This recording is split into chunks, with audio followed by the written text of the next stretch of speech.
Hugis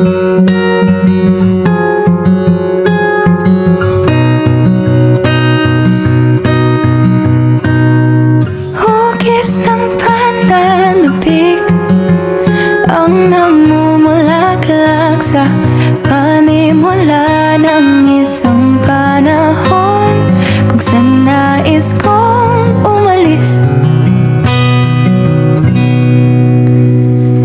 Sa gitna ng malawak na gubat na matatagpuan sa labas ng kahariang Albania ay may isang binatang nakagapos sa puno ng higera. Ang gubat ay pinamumungara ng mababangis na hayop, nakalulunos na huni ng mga ibon, at naglalakihang mga punong kahoy na may masasangsang na amoy. Ang binatang nakagapos sa higera ay si Florante na maihahambing kay Adonis. Anak siya ng mag-asawang Duke Briseo at Prinsesa Floresca na kapwa taga-Albania. Si Adolfo na sukaban ang pumatay sa kanyang amang hari. Si Laura naman, ang kanyang kasintahan, ay inagaw din niya kay Florante at ipinatay pa nito ang ama nito na si Haring Liceo. Diyos ko, bigyan niyo po ng katarungan ang kasamaang nangyari sa Albania. Wala ka nang makikitang mabuti dahil lahat ng nagpapakita ng kabutihan ay may parusa ng kamatayan. At lipana ang kalupitan, karahasan at pagsasamantala sa kapwa. Kaya wala nang magawa ang mga tao. Nakagawa nito lahat ni Conde Adolfo dahil sa paghahangad niya sa kapangyarihan ng Albania. Ano't naging malupit sa atin ang kapalaran. Nasa ng katarungan, ni isa wala man lang dumamay sa akin. Florante, ang bawat sandali kay hindi ko kapiling ay katumbas ng maraming taon sa akin. Huwag kang mag-alala, hindi ko Laura. Ang pag-ibig ko sa iyo ay walang mali. Ito mga bulaklak upang mapasaya kita. Maraming salamat. Pinahalintulad kita sa kagandahan ng mga bulaklak na ito. Florante, heto ang espada mo. Itago mo iyan para sa iyong pakikibigma. Huwag kang mag-alala, mahal kong Laura. Hindi ako mapapahamak sa mga pakikibigma ko. Bakit ngayon ay magpapakasal ka kay Adolfo? Laura, bakit mo ako pinagpalit sa aking ama? Sa dinami-dami ng pwedeng umagaw sa iyo, ay ang ama ko pang iginagalang. Tapos na ang ating pagmamahalan. Ngunit patuloy na pumapatak ang bawat sandaling natitira habang ika'y kapiling ko.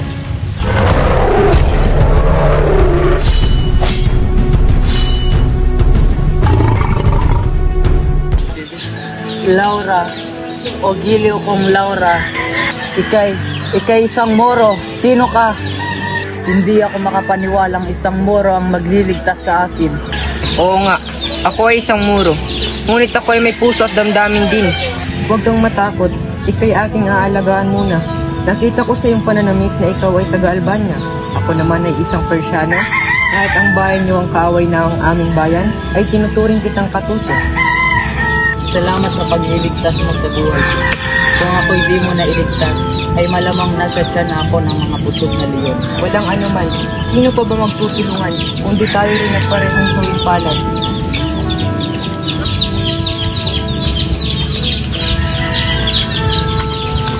Dito ka muna magpahinga, kaibigan.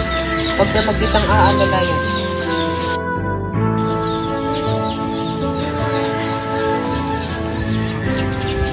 Hindi ka natulog? Oo, para mabantayan kita sa gubat na ito ng maraming mababangis na hayop. Maraming salamat. Isa kang mabuting kaibigan.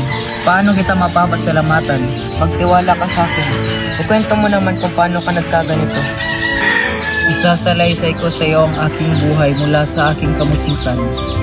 Ako si Florante, taga-Albania. Ako'y anak ni Duque Briseo at Prinsesa Floresca. Ang aking ina ay anak ng hari sa kahariang Crotona. Ang aking ama ay ang tagapagpayo sa hari ng Albania na si Haring Liceo, na ama ng aking sinisinta na si Laura. Bantog ang ama ko sa karunungan. At isinalaysay na niya ang kanyang buhay.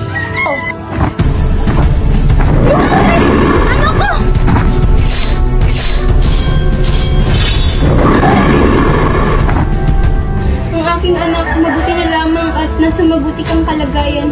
Mabuti at nandito kami nalito. Walang anuman, prinsesa.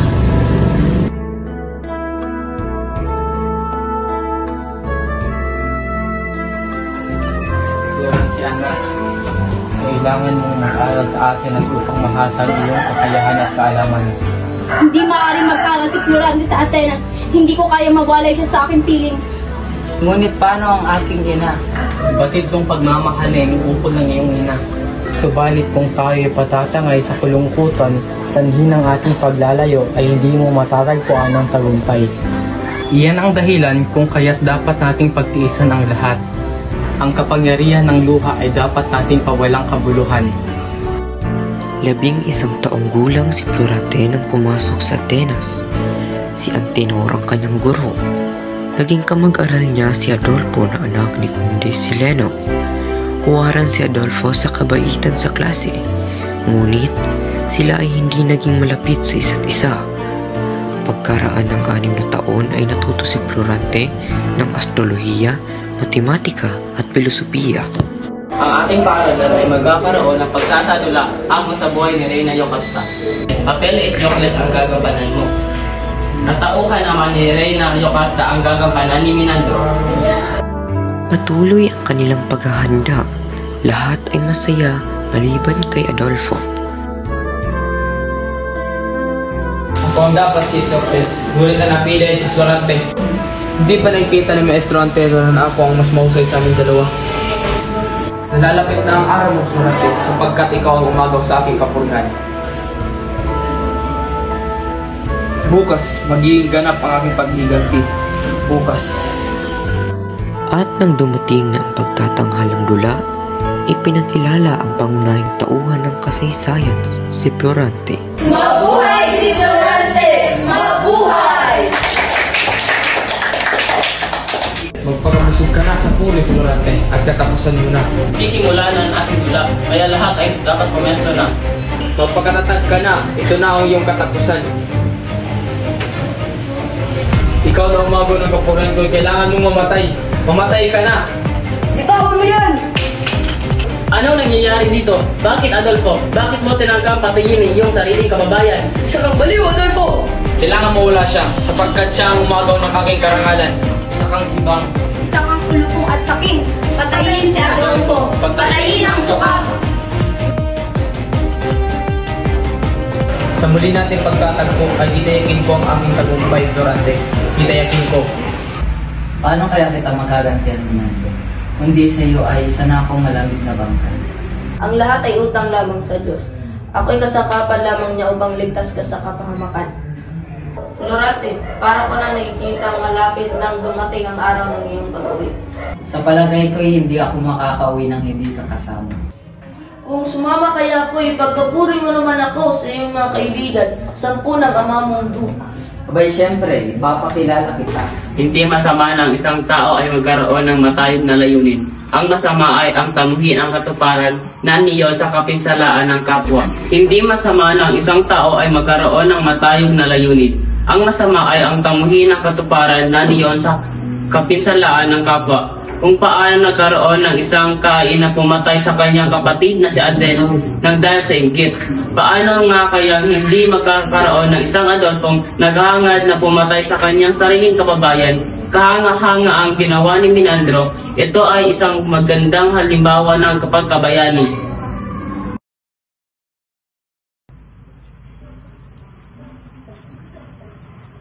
Pagpatawad niyo po aking pag-aabala. May sulat po galing kay Breseo ng Albania para kay Florante. Nandito po ang ilang. Iyan ang katotohanan, anak.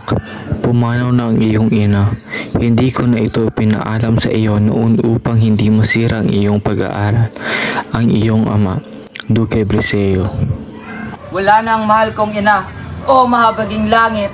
Lakasan mo ang iyong loob, Florante. Nakikiramay ako sa iyong kalungkutan, Florante.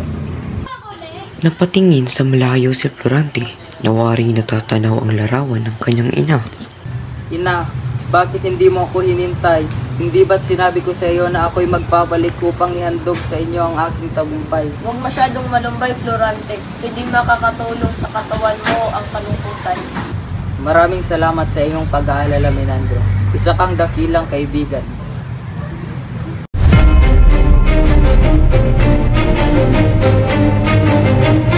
Nauuwi na po ako, mahal kong bro. Nadaungan na raw po ang sasakyan. Florante, kapag babalik mo sa Albania, tandaan mong meron kang isang kalaban. Ang higanti ni Adolfo ay pagkaingatan mo. Salamat sa iyong pagbunita, mahal mundo. Siya nga pala, Minandro. Di ba sasama ka sa akin? Ang pasya lamang ng aking umay at dapat ng kahingi.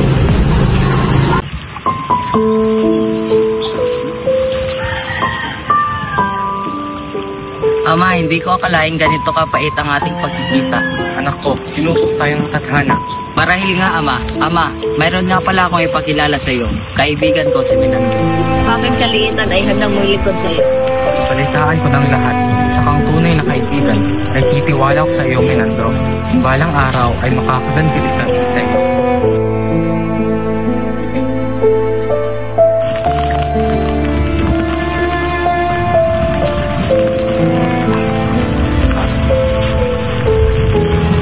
Sinabi, Ama ko.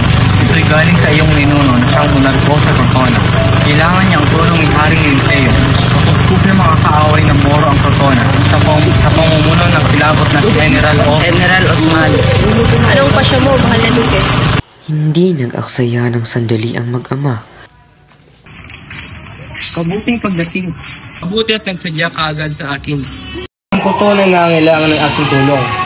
O Duque, sino ang binatang kasama mo? Ang kiyas na ito ay siyang kamukha ng buling girero. Ang aking napangarap na sabi sa iyo na magiging haligi ng Sentro Cotreo. Siya ang bugtong kong anak, kararating lang mula sa Atenas. Si Florante na inihahandog sa mahal mong yapak. Hindi lang na isang basaryo na alagad. Haring Poon, ako ngayon ay nasa iyong utos. Buting pagdating. Mula ngayon, ikaw ng ating halal ng ating buong Florante. Narito pala kayo, mahal kong ama. Hello, narito ka pala. Gustuhan na rin ng hari.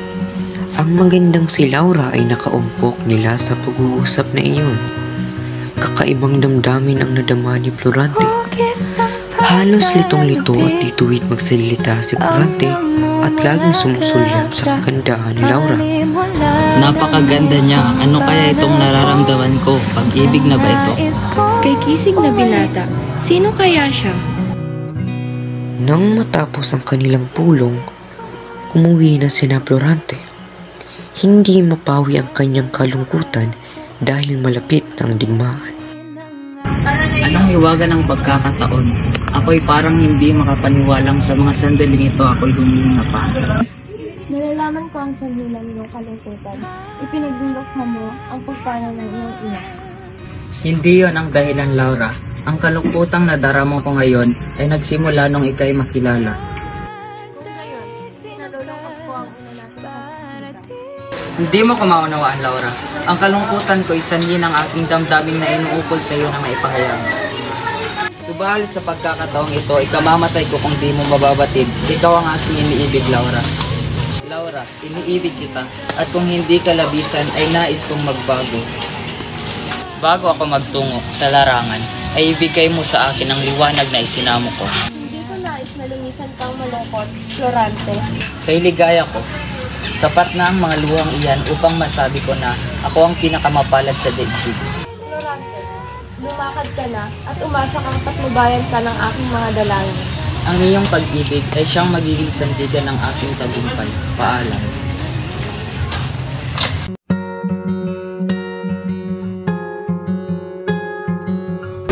Diyos ng mahabagin, huwag mo pong itinutulot na mapahamak sa Florante. Patnubayan niyo po siya ng iyong mapagpalang kamay. Kinabukasan, ang hukbong patungo sa Crotona ay handang-handa na. Iyan ang Crotona, Minandro. Kailangan magsihanda tayo. Gawin nating bigla ang pagsalakay upang malito ang mga kalaban. Sugod para sa Albania! Sugod! Sugod para sa Crotona! Sugod! At gaya ng kanilang plano, tila limbas na nagsisilakay sina Florante at Minandro. Kung ako ang hinahanap mo, pakatatag ka na mayabang na general. Ikaw pala ang sinasabing Osmalik. Makikita ko ngayon ang katapangan mo. Ito ang nababagay sa iyo. Ito na ang katapusan mo, Osmalik.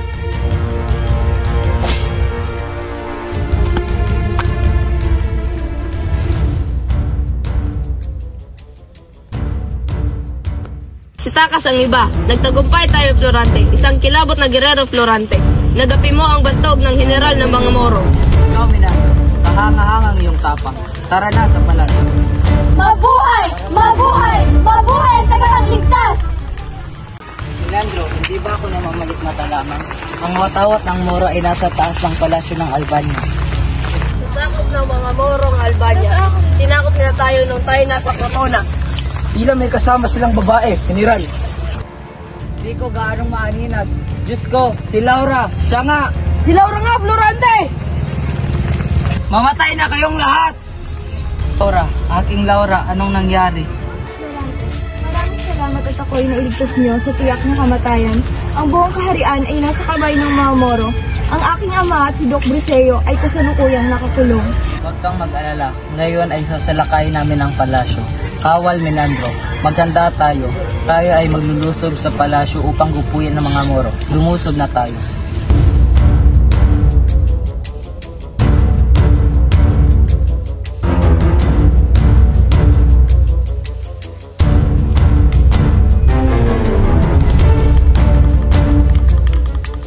Ama, Haring Liceo, ayos lang po ba kayo? Florante, anak ko, maayos naman kami ng hari.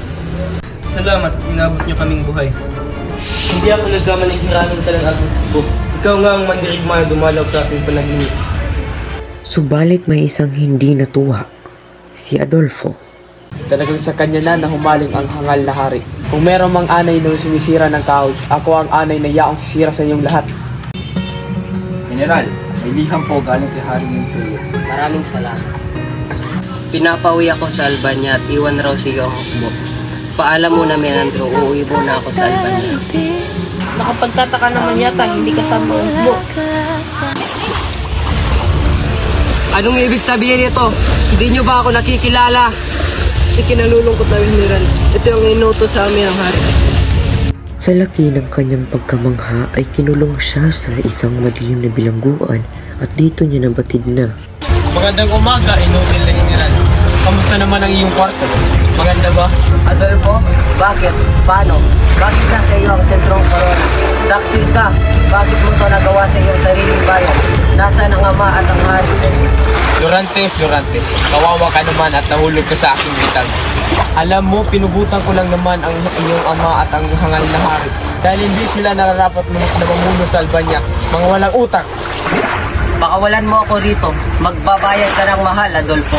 Ngunit hindi ko lubusang maisip na naging hari ang isang duwag. Pagkalipas ng 18 araw ay inilabas siya sa piitan, subalit Medyo ako dadalhin. Ikaw ay isang bilanggo at ang hatol sa iyo ay igapos sa matagal na gubat. At kailan siya nagkaroon ng kapangyarihang humatol? Gaya ng sabi ko noon, siya ang hari ngayon at hindi magtatanggal pakakasalan niya si Prinsesa Laura.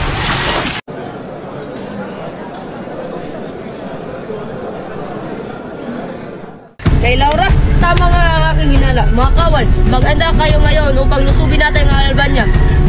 Sugod mga kawal! Patayin ang mga taksil! Patayin! Saan mo ako dadalhin? Magiging akin ka ngayon. Bitawan mo ako! Halimaw ka! Bitawan mo siya ni Narang, isa kang halimaw. Ito ang nararapat sa'yo. Maraming salamat. Pwede ko bang malaman ang iyong pangalan? Ako ay si Clarida. Maraming salamat, Clarida. Kung hindi dahil sa iyo ay naituloy na ni Adolfo ang kanyang masamang balak. Siya nga pala, ako pala si Laura.